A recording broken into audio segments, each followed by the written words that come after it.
Continuamos en la UNED y estamos en el grado de Historia de España. Y vamos a empezar con el reinado de Carlos IV, su comienzo y los factores de la crisis interescular. Hagamos una introducción. En 1788 moría el Borbón de más prestigio del siglo XVIII, Carlos III. Carlos IV, su hijo, casado con María Luisa de Parma, desea continuar la política de su antecesor. Mantiene como primer ministro a Floridablanca, pero los acontecimientos le rebasarán. Carlos IV heredó poder y dos objetivos no conseguidos de su padre: la modernización y el engrandecimiento de España, con las dificultades añadidas de la penetración de las ideas revolucionarias y la invasión de los ejércitos franceses. La moderada prosperidad experimentada a mediados de la centuria se había acabado y el país conoció la peor serie de crisis de subsistencia de su historia. En el centro antiguo régimen se encontraba la monarquía absoluta. El absolutismo necesitaba un monarca y un primer ministro con credibilidad en el interior y en el exterior. Carlos IV apenas aportó a la monarquía un sentido del deber. La reina era la dominante y el valido desfasado y anticuado. Convocó cortes, las cuales reconocieron a Fernando, príncipe de Asturias, y rechazaron la ley sálica de sucesión de Felipe V. Fueron clausuradas sin tener en cuenta las propuestas de cambio agrarios. En 1789 estalla la Revolución Francesa. Carlos IV no puede ser neutral.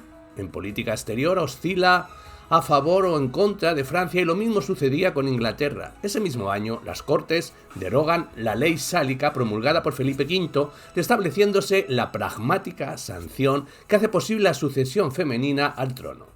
En 1790, Floridablanca emprende una campaña regresiva contra la propaganda revolucionaria y pese a ello, al año siguiente, se difunden clandestinamente ejemplares de la Constitución francesa.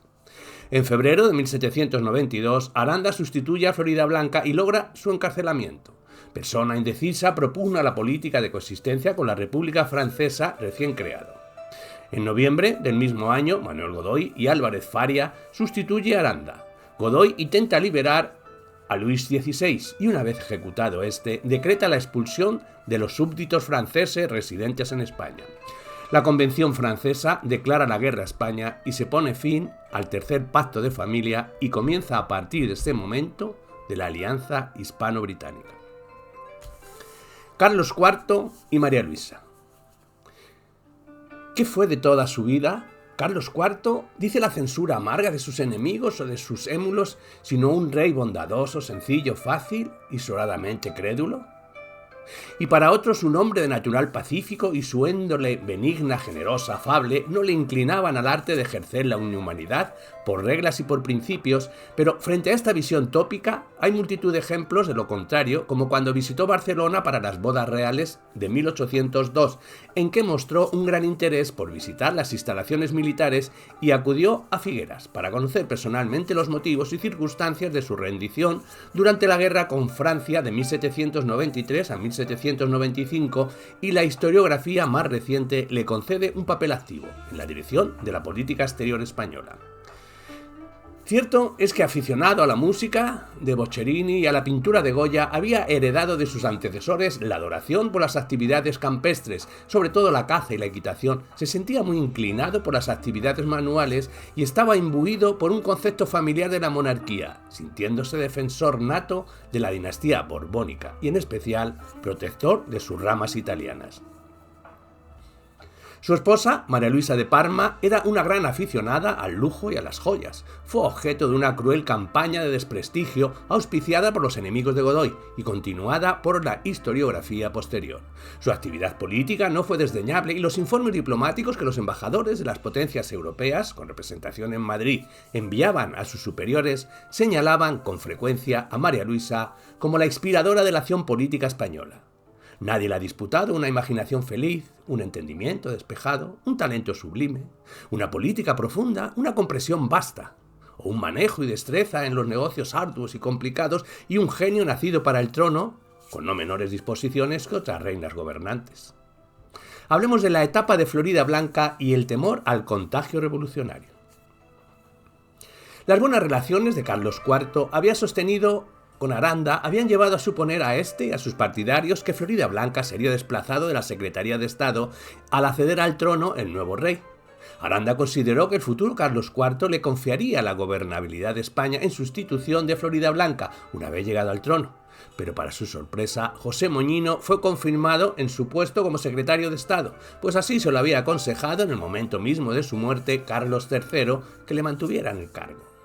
Los mayores apoyos del conde estaban en el Consejo de Castilla, donde los arandistas estaban dispuestos a colaborar en el desgaste de Floridablanca y a favorecer los intereses políticos de Aranda, como se puso de manifiesto en 1790 en el proceso contra el marqués de Manca, por la publicación de un libelo contra Floridablanca.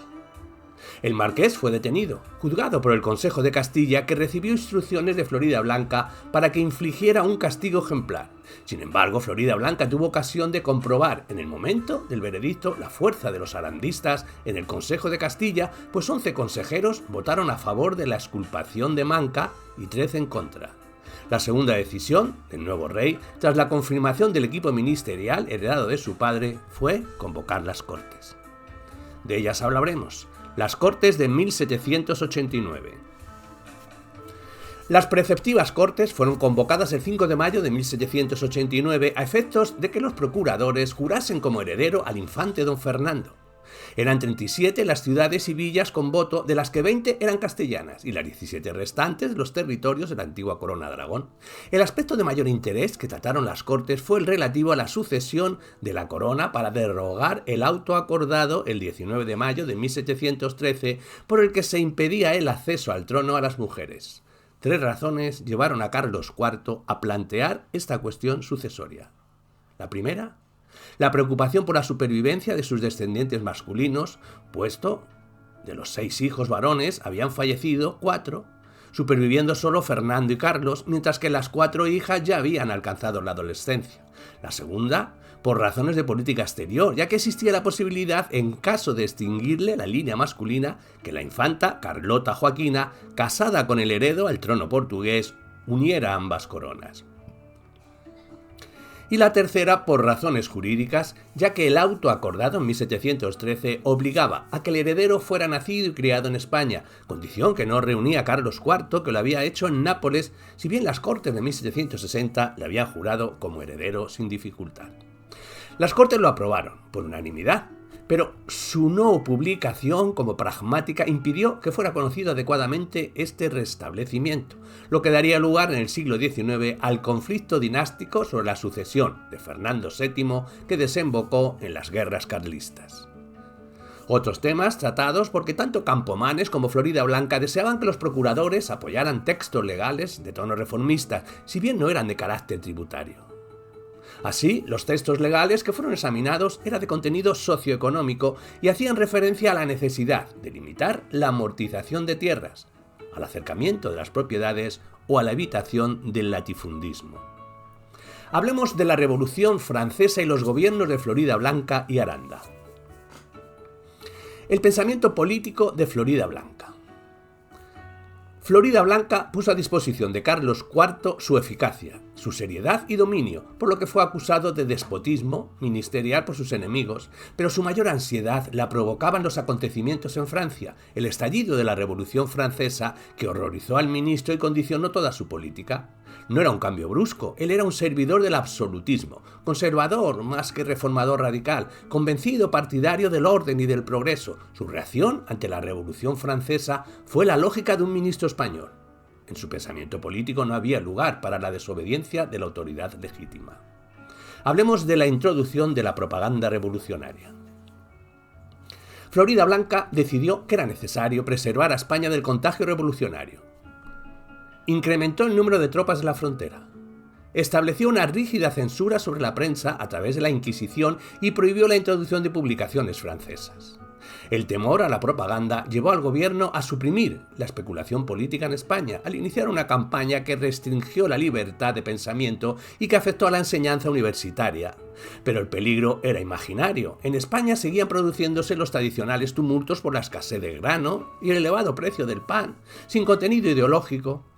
La existencia de un grupo de intelectuales, enciclopedistas, no era representativa de la masa de la población española, que apenas conocía ni se interesaba por los acontecimientos en Francia.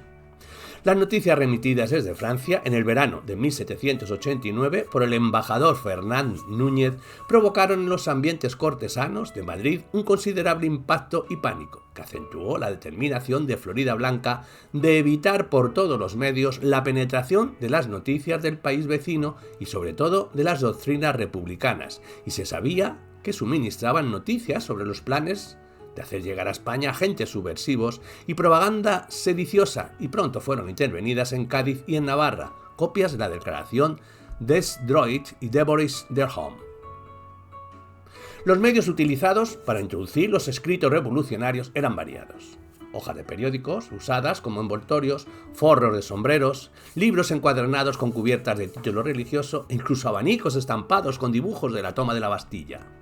Floridablanca dio órdenes al Santo Oficio para que requisara todos aquellos impresos y manuscritos que cuestionaran o criticaran a la monarquía o al papado. El 13 de diciembre de 1789, la Inquisición hacía público un edicto que conminaba la recogida de todos aquellos libros y papeles que tuvieran como finalidad fundar, si les fuera posible, sobre las ruinas de la religión y monarquía, aquella que soñaba libertad, que malamente supone concedida a todos los hombres por naturaleza, la que hizo a todos los hombres iguales o independientes unos de otros. Desde 1784 se había intensificado el control de las fronteras para dificultar la llegada a España de los escritos de filósofos, y en 1785 se fortaleció la censura. Se reactivaron los tribunales inquisitoriales e impusieron dificultades arancelarias a la importación de productos franceses. Fueron muchos los perjudicados por esta ofensiva, como el fabulista Samaniego, el poeta Tomás de Iriarte, Luis Cañuelo, que tuvo que cerrar el censor, y Juan Meléndez Valdés, que tuvo problemas por leer a Rousseau y a Montesquieu. El pánico que atenazó a Floridablanca no era injustificado, ya que era conocedor de las realidades españolas. La constatación de que faltaba un dispositivo de seguridad y orden público que pudiera contrarrestar la delincuencia política y, en segundo lugar, el malestar existente por la escasez y el alto precio del pan, situación similar con lo ocurrido en París.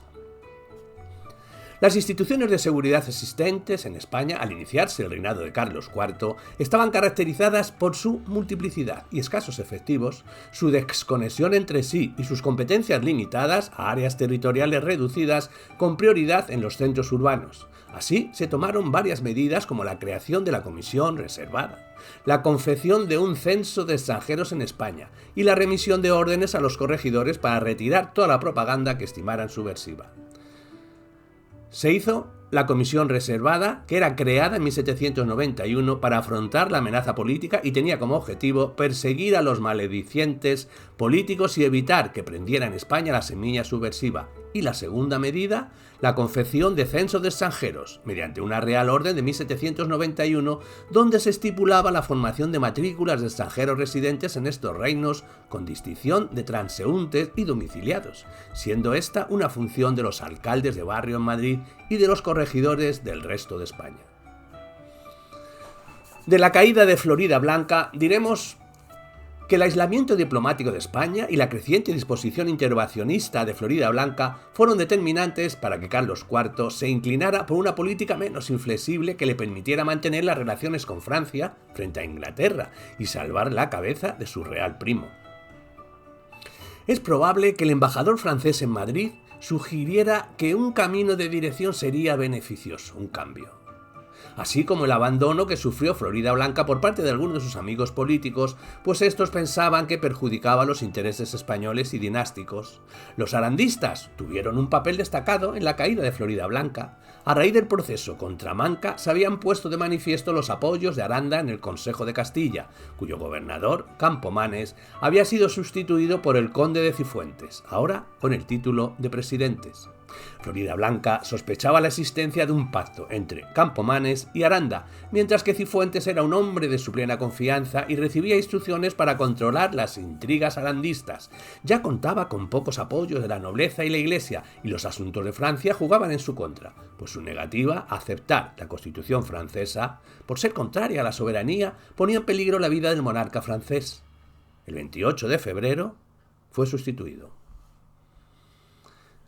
Hablemos de la ocasión del conde de Aranda. La sustitución no era esperada y cogió a los observadores por sorpresa. El cambio no solo suponía un giro en relación a Francia, sino el triunfo del partido aristocrático frente a los manteístas y la puesta en práctica de las ideas sobre la organización de la monarquía que el conde de Aranda había prestado en 1781. En Francia, los revolucionarios recibieron con alegría el ascenso de Aranda, aunque las expectativas eran infundadas o desproporcionadas. La única condición impuesta al monarca fue la desaparición de la Junta Suprema de Estado, creada por su antecesor para restablecer el Consejo de Estado, con importantes novedades como los titulares de la Secretaría de Despacho que pasasen a ser miembros ordinarios del mismo y se instituía el cargo de decano, y se fijaba en el Palacio Real como su sede para facilitar al rey la asistencia a sus sesiones. En materia internacional, la situación era complicada. En sus 8 meses de gobierno permitió que la prensa ofreciera mayor información de los sucesos de Francia, haciendo más permeable la frontera y alejando de ella a los enemigos realistas, e intentó mantener la alianza con Francia con el doble propósito de influir en la situación de Luis XVI y no dejar a España sin cobertura diplomática frente a Inglaterra. Sin embargo, los girondinos deseaban exportar su revolución y la Asamblea declaró la guerra a Austria y a Prusia, produciéndose una gran movilización popular contra el enemigo extranjero. Los acontecimientos franceses forzaron una urgente convocatoria del Consejo de Estado para estudiar los pros y los contras de una intervención armada. El Consejo de Estado inició en secreto los preparativos de la guerra, aunque existían carencias financieras y de material, y mantener las relaciones con Francia para poder interceder diplomáticamente en favor del rey. España también estaba siendo incitada por el Papa Pío VI para que se sumara a una cruzada contra Francia. El momento debía ser cuando los ejércitos austriacos y prusiano penetraran por la frontera del Rin, aplastando la resistencia francesa.